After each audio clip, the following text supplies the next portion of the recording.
Welcome to my YouTube channel. আমি শ্রাবণী। তো বন্ধুরা, তোমরা সবাই কেমন আছো? আশা করছি সবাই খুব ভালো আছো। তো আমিও খুব ভালো আছি। আবার একটা নতুন ভিডিওতে তোমাদের সবাইকে জানাচ্ছি হচ্ছে ওয়েলকাম। তো দেখতেই পাচ্ছ আমি এখন রেডি হয়ে গেছি। হ্যাঁ, এক জায়গায় যাবো তীর্থস্থানে। তো সেটা কোথায় যাবো একটু পরেই বলছি। ভিডিওটা কন্টিনিউ আর কি দেখতে থাকো, তাহলেই বুঝতে পারবে। তো এখন কিন্তু বেজে গেছে 15টা। আমি ছেলে পুরো রেডি। তো কাদের সঙ্গে যাচ্ছি, কারা যাচ্ছি, কোথায় যাচ্ছি সবই আস্তে আস্তে তোমাদের বলবো। তো যাই হোক, চলো তাহলে আগে বেরোই। আর এই যে দেখো, একটা ব্যাগ নিয়েছি, ব্যাগের মধ্যে সব দরকারি জিনিসগুলোও নিয়ে নিয়েছি। তো এবার হচ্ছে নিচে যাচ্ছে।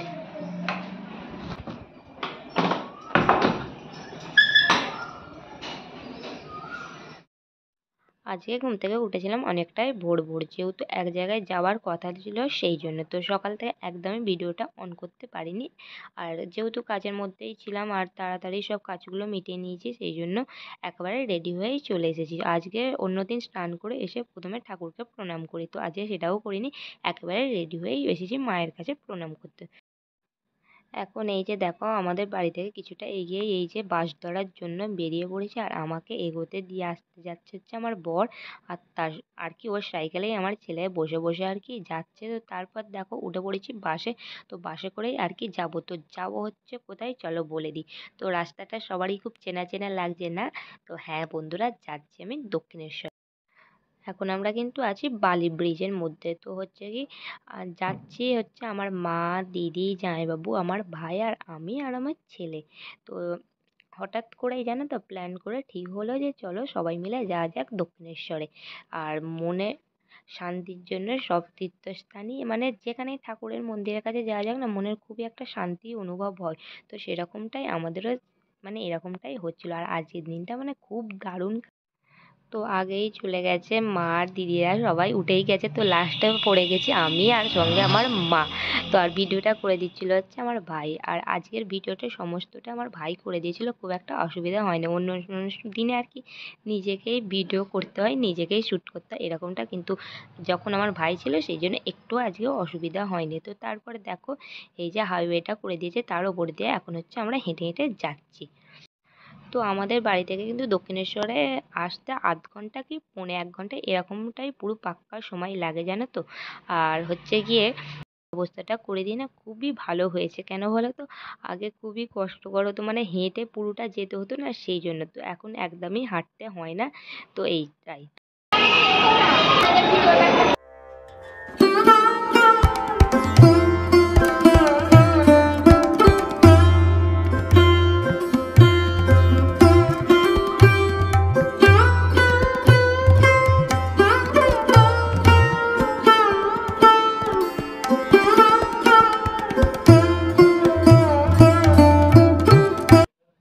তো হ্যাঁ বন্ধুরা, কথার মাঝখানে তো তোমাদের বলতেই ভুলে গেছি, এই যে শাড়িটা দেখছো এটা হচ্ছে মায়ের শাড়ি। তো হচ্ছে আজকে পরার জন্য আমি নিয়েছিলাম। তো কেমন লাগছে অবশ্যই কিন্তু কমেন্টে জানিও। এটা কিন্তু একটা খুব সুন্দর জামদানি শাড়ি। তো তারপরে একবার একবার করে সবাইকে দেখিয়ে দিচ্ছিলাম। তো তোমাদের তো পুরো ভালো করে দেখানোই হয় না। সবাইকে দেখানোর পর লাস্ট পর্যন্ত চলো তাহলে আর একজনকে দেখা। আমার এই যে দেখো সোনা মাম্মাম। তো সোনা মাম্মাম প্রচণ্ড ঘেমে গেছিলো সোয়েটার পরে, তো এখন ওকে সব কিছুই খুলে দেওয়া হয়ে গেছে। তো তারপরে এখন দেখো হেঁটে হেঁটে যাচ্ছি ডালা কেনার জন্যে। তো ডালা কিনতে হবে, জুতো খুলে রাখার ব্যবস্থা আছে সেখানেই যাবো। তো তারপরে এই যে দেখো, এখানে বরাবর কিন্তু ডালার এই যে লাইন বরাবর দেখছো, এখান থেকে ডালা কিনতে পাওয়া যায় আর কি ঠাকুরকে পুজো দেওয়ার জন্যে। তো এখানেই কিন্তু একটা জুতো খোলার ব্যবস্থাটাও আছে, আর কি ওদিকেও কাউন্টার আছে, এখানেও কিন্তু খোলা যায়। তো তারপরে আর কি রাখতে হবে, মোবাইল ফোনগুলোও জমা দিতে হবে এরকমটা। তো তারপর দেখো সবাই যে যার ডালা কিনে নিয়ে চলে এলাম। তো সব জড়ো হয়েছে গিয়ে আমার মায়ের হাতে। দুদিন ধরে কিন্তু মেঘলা থাকার পর আজকে কিন্তু খুবই চড়া কিন্তু রোদটা বেরিয়েছে, জানো তো গাইস। তো এই রোদটা কিন্তু সহ্য করা যাচ্ছে না, এতই চড়া লাগছে। অতিরিক্ত রোদ কিন্তু ভালো নয়, হালকা হালকা রোদ সেসব ঠিক আছে, কিন্তু এখন তো যেহেতু ফাল্গুন মাস পড়ে গেছে, রোদ মানে ঠান্ডা গরম মিশেই ওয়েদারটা। তো তারপর দেখো এদিকে যাচ্ছি ঠাকুরের আর কি লাইন দেওয়ার জন্য, পুজো দেওয়ার জন্যে। তো আর এই যে দেখো কত হাঁস চড়ছে এই যে এই পুকুরটাতে, সেই জন্য তোমাদের একটু দেখিয়ে দিলাম। তো তারপরে হ্যাঁ বন্ধুরা, এই যে দুটো দিদিকে দেখলে, এই দুটো দিদি, তো এদের বাড়ি হচ্ছে যেন অনেকটাই দূরে। তো কামারপুকুর বলে সেখানে ওদের বাড়ি। তো সেখান থেকে এখানে এসেছিলো জানো তো, মানে অত দূর থেকে বাবা এখানে পুজো দিতে এসেছিলো।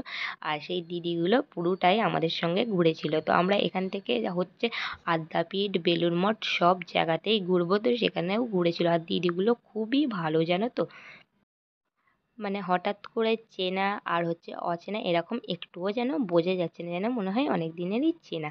তো তারপরে এই যে দেখো এদিকে পুজো দেবার পর বেরিয়ে পড়েছি, এবার পেয়েছি হাতে ফোনটা। তো এতক্ষণ ফোনটা জমা দেওয়া ছিল, তো তারপরে এদিকটা একটু ঘুরিয়ে দেখিয়ে দিচ্ছি। তো যেহেতু ভেতরে ফোন একদমই অ্যালাউ নয়, সেই জন্য তো তারপরে এদিক দিয়ে হেঁটে যাচ্ছে হচ্ছে মায়ের গঙ্গার দিকে। তো একটু ওখান থেকে জল নিয়ে মাথায় দেবো সবারই একটু, তো সেখানেই যাচ্ছি। আর এই যে পুরো বরাবর যেগুলো দেখছো এগুলো কিন্তু শিব মন্দির। তো এখানেও কিন্তু ঘোরা হয়ে গেছে। আর আমার ছেলের কথা কিছু না বললেই নয়, মানে যেখানেই যাবে এত অন্যায় করবে, মানে ছোটাছুটি দৌড়াদৌড়ি এরকমটা। আর যখন পেয়ে গেছে প্রিয় মানুষদের, মা, দিদি, ভাই, এরা সবাইকে দেখে না আমাকে তো একদমই মানে মানতে চাইছে না, আমাকে কিন্তু বকাঝকা করলে একটু ভয় পাই। তো এখানে তো একেবারেই কোনোই কথা শুনছে না এরকমটা। আর আমি কিন্তু একদমই নিচে নামিনি, হালকা ওপরেতেই ছিলাম। তো আমার মা জল এনে আমার মাথায় একটু দিয়ে দিল। তো এতটাই নিচে আমার আর মনে হলো না যে নিচে যাই। তো তারপরে ওখান থেকে এখন উঠে পড়েছি, দেখো হচ্ছে একটা টোটোই। তো এখান থেকে যাব হচ্ছে প্রথমে আদ্যাপীঠ। তো এখানে পুজো দিয়ে মোট আমাদের বেজে গিয়েছিল কিন্তু 12টা। আর দক্ষিণেশ্বরে আসবো আর মা আদ্যাপীঠের মন্দিরে এসে ভোগ খাবো না, কিন্তু এরকমটা কোনো দিনই হয় না। মানে দক্ষিণেশ্বরে এলেই প্রথমে মানে আদ্যাপীঠে আসবো আর এখানকার ভোগ খাবো। তো এখানে ভোগের কথা তো মানে বলাই যাবে না। আর হ্যাঁ, এখানের ভোগের ভিডিওটা কিন্তু আমি আলাদা করে আর কি আমার চ্যানেলে দিয়েছি প্রথমে, সেটা কিন্তু চাইলে সবাই কিন্তু চেক আউট করে নিতে পারো।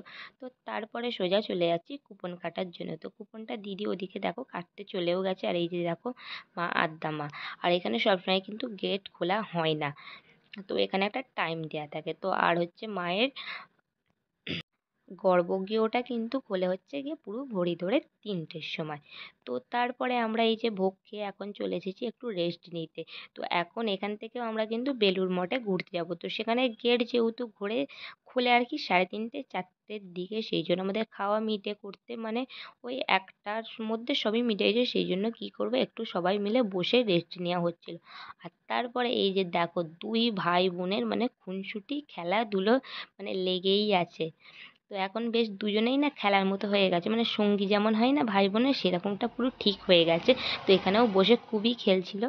আর এই যে দেখো আমার সোনাটা এখানে খুব নিজের মতো করেই খুব খেলতে শিখে গেছে, আর সেটাই এখনও কিন্তু খেলছে আর কি।